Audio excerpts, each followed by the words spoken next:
I'm Kira Cleveland, and this is Human Intelligence.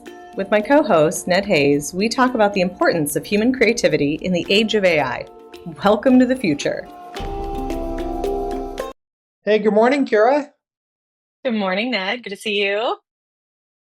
Well, it's been an exciting week of all sorts of ups and downs in the news. I think you said you had something that you wanted to share about what generative AI has been doing in the world. Yeah, I wanted to talk on a piece that really stood out to me and actually has been in the back of my mind for like the last week. And it was the article that we posted about fake friend Mm, and how there was a study done to see how quickly, generative AI ends up suggesting harmful acts for people with mental health inquiries and how easy it is to get around it. And I know, you know, for myself, I have people in my life who have struggled with mental health and self-harm.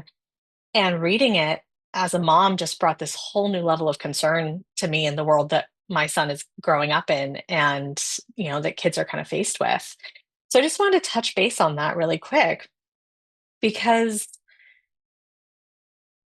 for me, what I found is that the friends who generally have been able to come out of their mental health crises well were the ones that actually were able to bring their problems to a person, right. right? And being able to identify a safe person within their community. My concern is that with everyone being afraid to approach people, that these generative AI bots are going to be the ones that they turn to. And it took 20 seconds, three prompts for somebody to start getting a detailed list into how to harm themselves or even unalive themselves. You know, I, and that's just really concerning to me. How about, I know that you've read the article, you brought it to my attention. What stood out to Yeah. you? Well, what's interesting to me is that the same sort of algorithmic tendencies that fed social networks degradation and societal exploitation are the same things that are happening in AI. That basically social networks fed on outrage, right? So if you were angry, Mhm.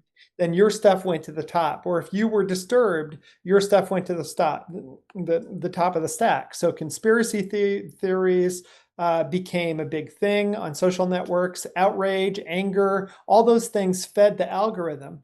And that's what we're seeing with AI too, that the more extreme you can get, the more engaged you are with the AI system, the better it's performing, but it doesn't understand that it's causing real verifiable harm to real individuals who don't have any defenses against this. Because often, if you're mentally unstable, you actually think that AI is your friend. You actually anthropomorphize it to a degree that's really harmful. Yeah, and that is what I'm hearing too. There's an overwhelming number of articles that are bringing that particular issue to the foreground, and there's a lot of question on what how much is needed for user education. Just kind of like back in the day, I'm dating myself, but there was Dare, and it was don't do drugs, right? There was Right. kid education on how to avoid harmful situations. Are we looking at a time where that is necessary? How much of this falls on the consumer and how much of it falls on the businesses? Absolutely, because it doesn't just fall on the consumer to take action. Yeah. It's just their fault for being taken in. It's really the business needs to take responsibility for the harmful effects of their systems. Just like with cars, once you could sue a car manufacturer for death or fatalities or harm, Hmm. they started adding things like airbags and seat belts and other things, and those things became federally mandated. And we might say that, oh, it's so complicated to add this layer of protection or complexity to an AI engine. That would be a whole other layer of infrastructure in there. But the car manufacturers said the same thing. And today, gun manufacturers easily, okay, sorry to go off on guns, but No easily worries. could add a biometric sensor to make sure the actual owner of the gun Hmm. was the only person to ever fire it. But they haven't done so because they are not mandated by law to do so. Many of these things are relatively easy to implement, but because they might cost a few percentage points on a quarterly report or an annual report, a little bit less money is made. And so people, as you said, are unaliving because of greed.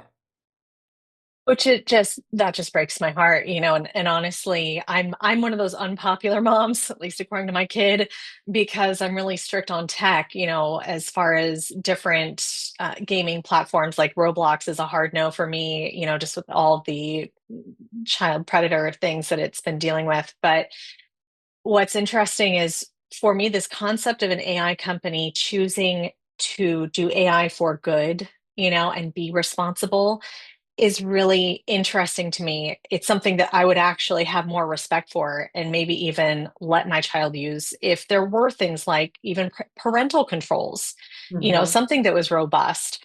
But the fact that most kids, teens, different ages can just download this app, and their parents are enjoying the fact that it can help you with recipes, and oh look, use Yeah, ChatGPT. Like, it's concerning that it's so easily accessible but so poorly understood still by the general population, because it creates this huge enticing area that pulls kids into having these safe spaces or feelings of friendship with these chatbots. And I know for me as a mom, that's like there's a whole nother thing that I now need to be very aware of and cautious of for my child, which is right. unfortunate. The scary thing is something you just said, which is this fake friend that Yeah. it's not just anthropomorphizing, but it's also adding a layer of emotion that is not real, Yeah. that mirrors or fakes emotion that is not actually felt by the system. And children are especially vulnerable to this because they need friends. They want to connect with people. They're built as Hmm. social beings to connect with other people. And if we give them something that's fake, that's acting like it, they'll Hmm. connect with it. It reminds me of that early, I think, Stanford experiment where experimenters took a baby monkey away from their actual mother and then replaced it with a robot mom. And then Oh. and replaced it with multiple different types of robot moms. And the small monkey would actually injure itself trying to get closest to the one that smelled like its mother, that seemed like its mother, that acted like its mother. And so the scary thing is that we anthropomorphize things when these things are not actually there for us. And so we don't want our children doing that. No, and I think this is kind of a way to highlight how important it is. Sorry, got a little emotional with that one. Yeah. How important it is these days for parents, and for parents to both get that time with their children, but also to help get kids together. It's been an interesting phenomenon even over the last couple of years, regardless of AI, how many kids want to do a virtual get together so they can play games, but away from each other, right? Yeah. The ability to actually get people in person for that face-to-face relationship, which is so powerful, had been getting more difficult. And so I wonder how AI is going to affect that as well. Right. Well, there are lots of dangers here. We also think there are some good opportunities because AI can be helpful, but it needs more Hmm. safeguards around it. And as you said, it can be AI for good, but we need better controls, we need better understanding, and we need better parental input into what children are actually going to experience.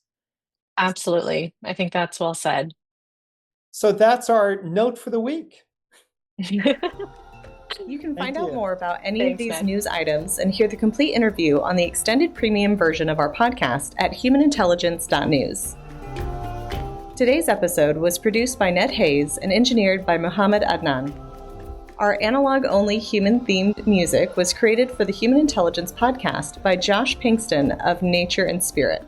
This episode, and every episode, is brought to you by the Human Intelligence Institute team. That's all for Human Intelligence. Thanks for listening to today's episode.